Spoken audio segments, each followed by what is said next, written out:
Selamat petang pemirsa, sambil merayakan Lebaran Anda kembali program Warta Praja saluran informasi pemerintahan dan pembangunan di Jawa Tengah hadir ke hadapan Anda.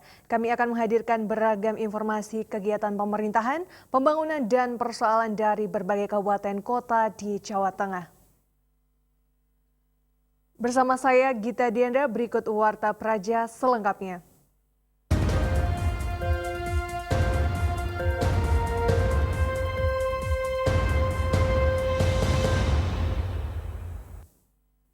Rabu pagi, ribuan umat muslim kota Semarang menggelar sholat Idul Fitri di lapangan Simpang 5 Semarang. Dalam sholat id ini tampak hadir Wakil Gubernur Jawa Tengah Heru Sudjatmoko. Sementara itu, Wali Kota Semarang mengikuti sholat id di halaman Balai Kota yang juga diikuti ribuan umat muslim.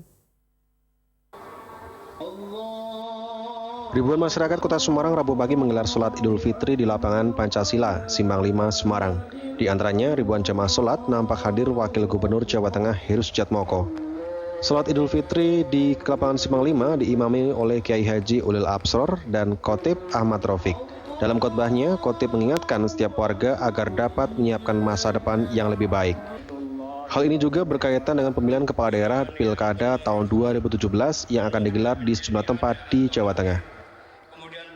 Kita jadikan momentum untuk memanfaatkan hati dan pikiran kita menjadi lebih sensitif sehingga mampu menjaga kesucian dan fitrah kita demi meraih kehidupan yang akan datang secara lebih bermakna, berguna bagi orang lain, masyarakat dan negara ini.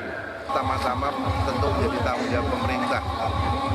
Yang berikutnya tentu kita mengajak warga Jawa Tengah yang berkemampuan dalam konteks ini, khususnya kaum muslimin.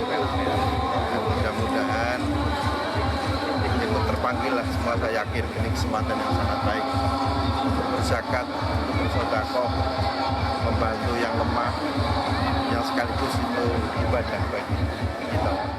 Sementara itu, ribuan masyarakat Kota Semarang bersama dengan jajaran Pegawai Negeri Sipil Kota Semarang Rabu pagi ikut meramaikan acara sholat Idul Fitri berjamaah di halaman Balai Kota Semarang yang dihadiri oleh Wali Kota Semarang Hendrar Prihadi. Masyarakat serta Pegawai Negeri Sipil yang belum libur ini ikut hadir untuk melaksanakan sholat berjamaah di halaman Balai Kota Semarang. Usai melakukan sholat Idul Fitri, Khotib Ateng Kosani Miftah dari Kementerian Agama dalam pidatonya berpesan agar masyarakat bisa saling memaafkan.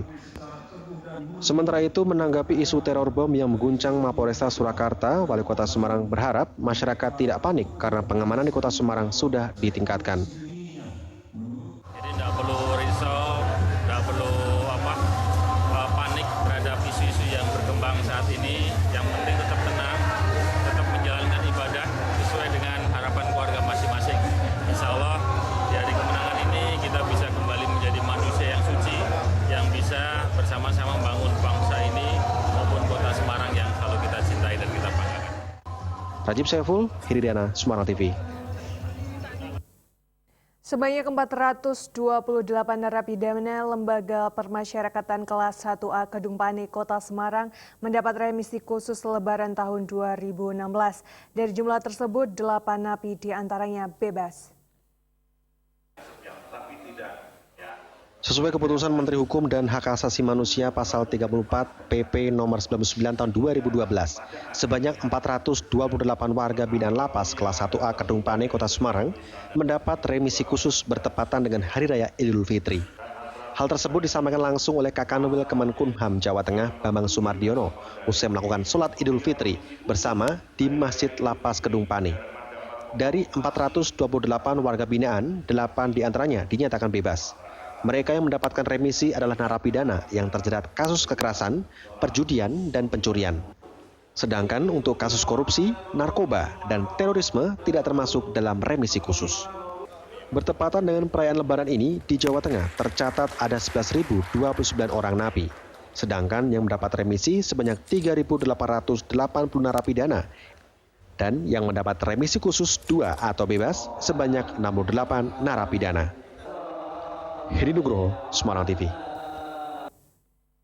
Wali Kota Semarang Hendrar Prihadi perintahkan dinas terkait untuk mengoptimalkan 33 mesin pompa di jalur Pantura Kaligawe yang masih terendam banjirop.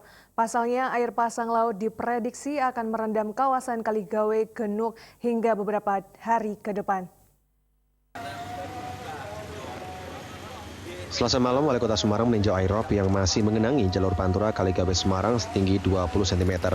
Dalam tinjauannya, di salah satu mesin pompa di Jalan Raya Kaligawe, diketahui mesin pompa tidak bisa berfungsi secara optimal. Untuk mengurangi genangan air, pemerintah Kota Semarang telah menyiagakan sejumlah 33 pompa air. Namun, usaha tersebut masih belum bisa mengurangi debit air banjirop yang melanda kawasan Kaligawe Semarang. Pemkot Semarang menghimbau kepada para pemudik yang hendak melewati Kota Semarang bisa mengakses sejumlah rute alternatif, yakni melalui jalur arteri Yosudarso, Jalan Walter Monginsidi atau lewat tol Gayamsari Semarang.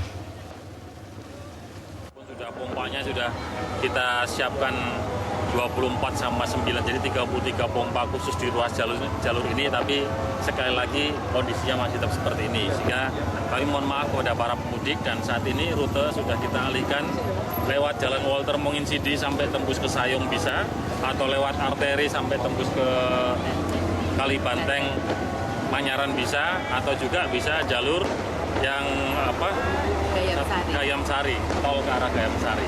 Jadi para pemudik sudah disiapkan.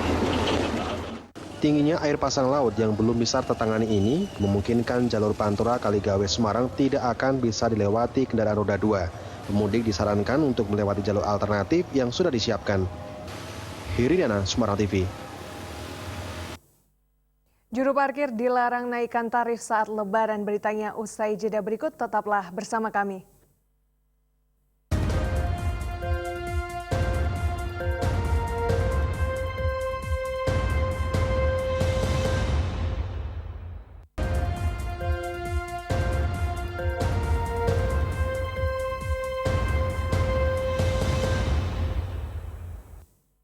Terima kasih masih bersama kami dalam program Warta Praja. Dishub Kombutpar Kota Salatiga melarang keras jukir menaikkan tarif parkir selama masa Lebaran 2016. Tarif parkir masih sama dengan hari biasa, yakni sepeda motor sebesar Rp1.000 dan mobil sebesar Rp2.000. Namun bila nanti ditemukan ada jukir nakal yang nekat menaikkan tarif, maka akan ditindak tegas. Selama Lebaran, juru parkir atau jukir binaan Dishub Kombutpar Kota Salatiga dilarang menaikkan tarif parkir. Tarif parkir pada hari biasa maupun pada masa Lebaran dinyatakan tetap sama, yakni untuk sepeda motor Rp1.000 dan mobil Rp2.000. Dan jukir itu pun harus memberikan karcis parkir tanpa diminta pengguna parkir. Kepala Dishub Kombutpar Kota Salatiga, Adi Suprapto, mengaku sudah mensosialisasikan hal ini kepada para tukang parkir. Namun bila nanti ditemukan jukir yang nekat menaikkan tarif parkir, pihaknya siap menindak tegas. Rawan biasanya kaitan dengan masalah parkir. Ya. Nah, ini parkir biasanya itu dinaikkan. Nah, ini kami sudah menghimbau kepada petugas parkir itu jangan sekali menaikkan pada saat Lebaran, karena kami sudah bekerja sama dengan Pak Kapolres untuk petugas parkir yang di bawah Dishub yang menaikkan tarif, kalau ketahuan bisa langsung dilaporkan ke Polres dan akan ditindak secara hukum. Dishub Kombutpar menghimbau peran aktif masyarakat bila menemukan jukir yang menaikkan tarif parkir, segera hubungi petugas Dishub. Agung Nugroho, Semarang TV. Tradisi mudik Lebaran disambut Badan Penyelenggara Jaminan Sosial dengan memangkas prosedur pelayanan kesehatan. Kebijakan ini dilaksanakan untuk mempermudah bagi pemudik untuk tetap mendapatkan pelayanan kesehatan selama mudik.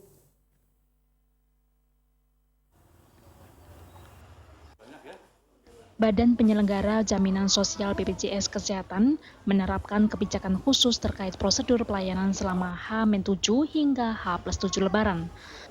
Peserta BPJS Kesehatan yang sakit saat perjalanan mudik ke kampung halaman tetap mendapatkan layanan dan jaminan pembiayaan tanpa harus melapor ke kantor cabang tempat peserta terdaftar. Kepala BPJS Kesehatan Cabang Boyolali, Diding Lukmana, mengatakan, setiap peserta harus membawa kartu peserta jaminan kesehatan, baik BPJS Kesehatan, Kartu Indonesia Sehat, Askes, KCS, maupun Jamkesmas. Selain itu, prosedur pelayanan kesehatan juga dipangkas. Peserta bisa langsung mengakses fasilitas kesehatan vaskes sekunder seperti rumah sakit tanpa harus menggunakan rujukan dari vaskes primer, baik untuk penyakit standar maupun non-emergensi. Prosedur ini berbeda dengan kebijakan pelayanan BPJS pada umumnya yang mengharuskan peserta mengakses terlebih dahulu vaskes primer untuk mendapatkan rujukan ke vaskes sekunder. Negara mudik ini kan sebetulnya ritual yang sudah tahun-tahun. Nah, selama ini punya kesan bahwa ketika orang sedang bermudik itu sering menimbulkan kesulitan. Oleh karena itu, untuk bisa lebih mudah, kami menyederhanakan prosedur tadi. Yang tadi sudah kita jelaskan bahwa intinya bahwa orang yang sakit atau peserta yang sakit itu boleh langsung ke rumah sakit kayak gini. Kalau sebelumnya hanya kasus darurat saja, sekarang untuk medis dasar pun tidak masalah. Dapat diinformasikan di Boyolali sendiri ada 9 rumah sakit yang bekerja sama dengan BPJS. Taufik Irvani, Semarang TV.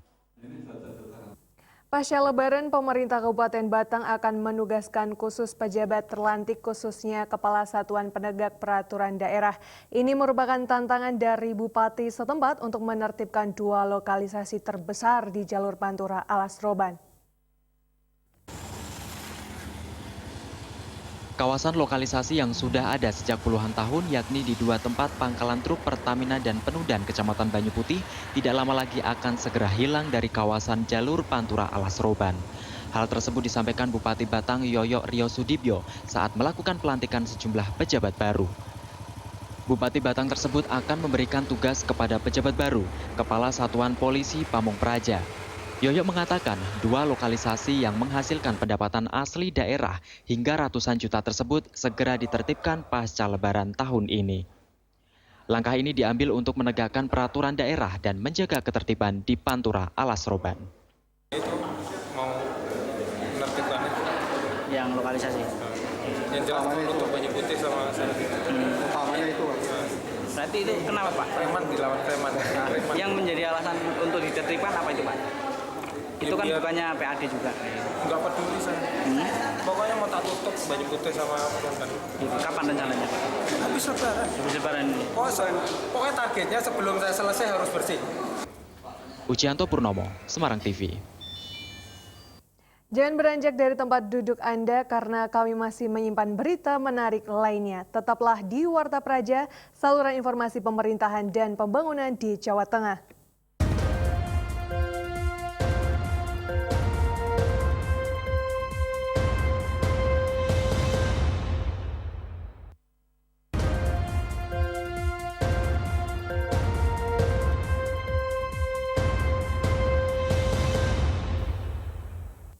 Pulau Karimun Jawa akhirnya dapat menikmati layanan listrik 24 jam non-stop. Layanan tersebut merupakan kali pertama sepanjang sejarah sejak tahun 1977. Informasi ini sekaligus mengakhiri perjumpaan kita dalam program Warta Praja. Warta Praja, saluran informasi pemerintahan dan pembangunan di Jawa Tengah. Warta Praja turut membangun dan menguatkan otonomi daerah. Sekian Warta Praja kali ini, jangan lewatkan seputar Jawa Tengah lagi. Saya Gita, serta kerabat kerja yang bertugas tak lupa mengucapkan Selamat Idul Fitri 1437 Hijriah. Mohon maaf lahir dan batin, selamat malam dan sampai jumpa. General Manager PT PLN Distribusi Jawa Tengah dan DIY Dwi Kusnanto mengatakan untuk memenuhi aliran listrik selama 24 jam telah disediakan 2 unit pembangkit listrik tenaga diesel PLTD dengan kapasitas masing-masing 2,2 MW. Upaya tersebut sekaligus menggantikan mesin yang lama. Di antaranya 1 unit PLTD berkapasitas 500 kVA di Desa Karimun Jawa, 1 unit di Nyamplungan dengan kapasitas 100 kVA, 1 unit di Kemujan berkapasitas 100 kVA, serta 1 unit berkapasitas 250 kVA di Telaga. Menurut Dwi, dengan jumlah daya yang tersedia saat ini diharapkan mampu memenuhi kebutuhan listrik untuk 3.000 pelanggan lebih.